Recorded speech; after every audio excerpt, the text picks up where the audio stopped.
Hello बच्चों। तो सबसे पहले ये क्वेश्चन एक बार देखिए, खुद से ट्राई करिए, देन वीडियो को कंटिन्यू करिए। और उससे पहले अगर आप हमारे चैनल पर नए हैं तो सबसे पहले चैनल को सब्सक्राइब कर लीजिए, जिससे आपको अच्छे अच्छे वीडियो मिलते रहें। तो शुरू करते हैं। तो एक बार देखते हैं क्वेश्चन क्या है। लेट एफ 3 पाई/2, 2 पाई/2a is defined as F X cos X plus 4 divide by cos X minus 2 be an invertible function. Then correct option is R. तो देखो यहाँ पे अगर इन्वर्टिबल फंक्शन है तो फंक्शन इन्वर्टिबल होने के लिए क्या होना चाहिए, 1 1 और आन 2 होना चाहिए। 1 1 होने के लिए फंक्शन क्या होना चाहिए, तो अगर ये फंक्शन इंक्रीजिंग हो या फिर डिक्रीजिंग हो, दोनों ना हो मिक्सअप, है ना, या तो इंक्रीजिंग हो या डिक्रीजिंग, तो 1 1 हो जाएगा। और आन 2 होने के लिए इसका जो रेंज है और कोडोमेन सेम होना चाहिए, इक्वल होना चाहिए, है ना। तो अगर हम इस फंक्शन की मदद से क्या करें, इसका रेंज निकाल लें और वही रेंज क्या कर दें, यहाँ पे जो ए लिखा हुआ है कोडोमेन, उसी को उसके बराबर रख दें, तो क्या हो जाएगा, इन्वर्टिबल हो जाएगा। ठीक। और जैसे जब इन्वर्टिबल हो गया फिर हम क्या करते हैं, इसका इन्वर्स निकाल लेते हैं। इन्वर्स निकालने का क्या तरीका है, एक्स की वैल्यू वाई के फॉर्म में लिखें, एफ एक्स को वाई मान लो, फिर एक्स की वैल्यू वाई के फॉर्म में लिखो, और वाई की जगह क्या रखना है, एक्स, और एक्स की जगह क्या रखना है, एफ इनवर्स एक्स। बस हो जाएगा। तो सबसे पहला तो काम यही है कि इसको हम क्या करते हैं, ये देखते हैं ये इंक्रीजिंग या डिक्रीजिंग क्या है।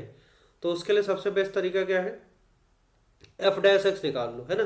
और एफ डैश एक्स निकालोगे तो पता चल जाएगा हमें। तो देखो एफ डैश एक्स कैसे निकालते हैं।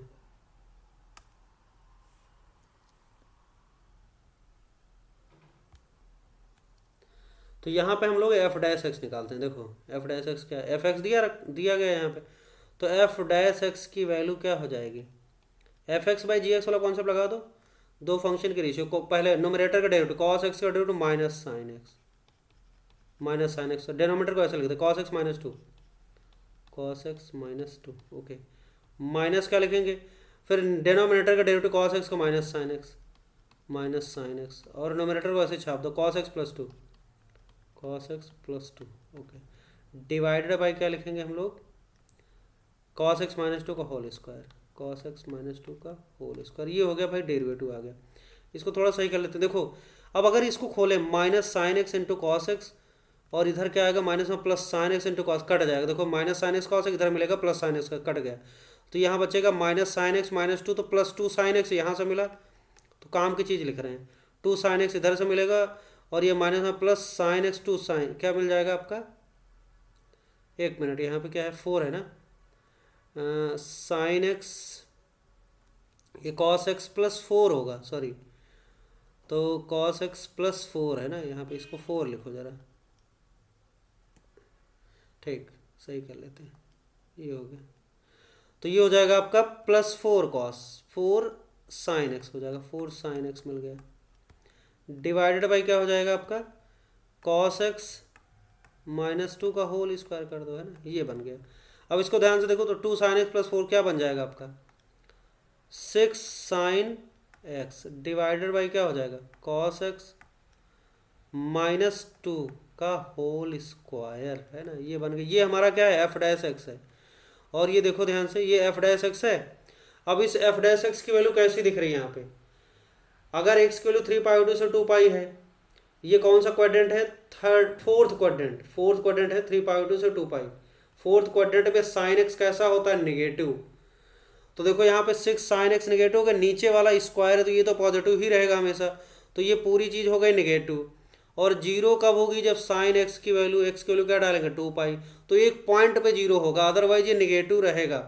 तो यहाँ से हम ये कंक्लूड कर सकते हैं कि एफ क्या हो गया, एफ इज डिक्रीजिंग फंक्शन। बस सारी कहानी क्लियर हो जाएगी।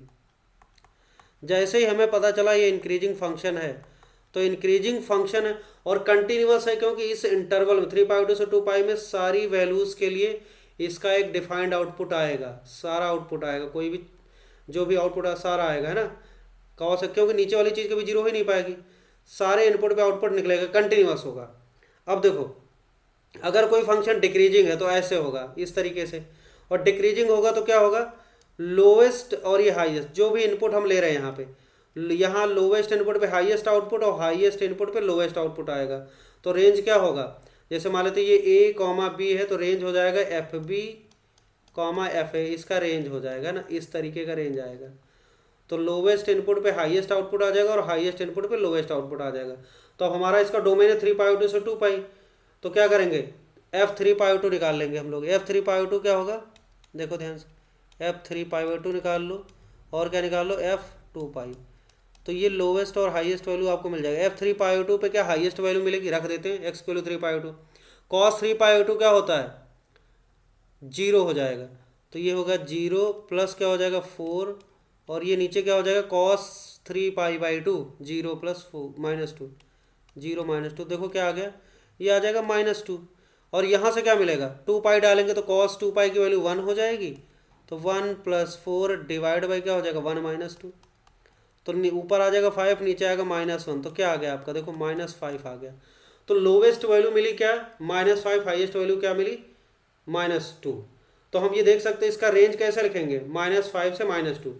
तो एक तरीके से रेंज ऑफ एफ, तो अगर हम आर एफ लिखना चाहें, लिख लेते हैं यहाँ पे, रेंज ऑफ फंक्शन लिखेंगे -5 से -2, है ना, और ये पूरा क्लोज इंटरवल रहेगा, ठीक है।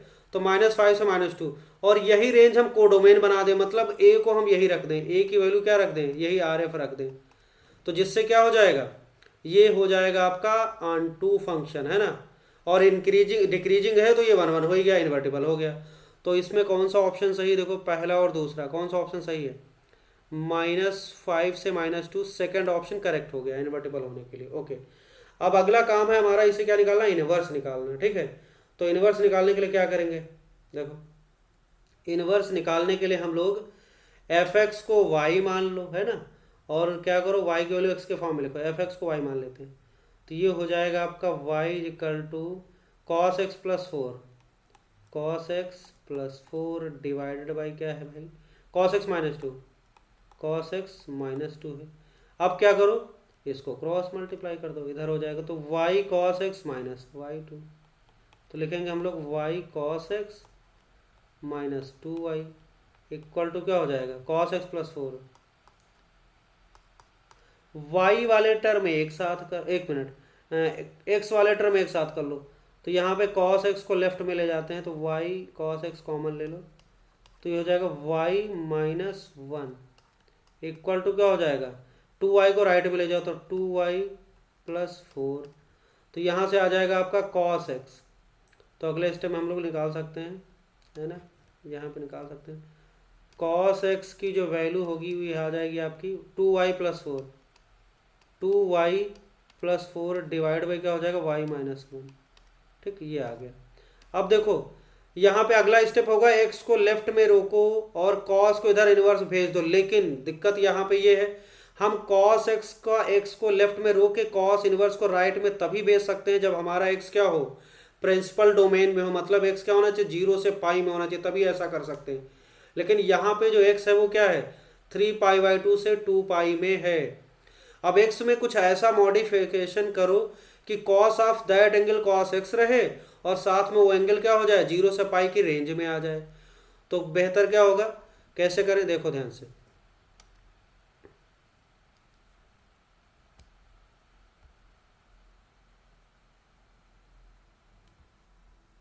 तो यहाँ पे आपको x की वैल्यू दे रखी है, x क्या दे रखा है, 3 पाई/2 से 2 पाई, देखो 3 पाई/2 से 2 पाई दे रखा है ना, 2 पाई।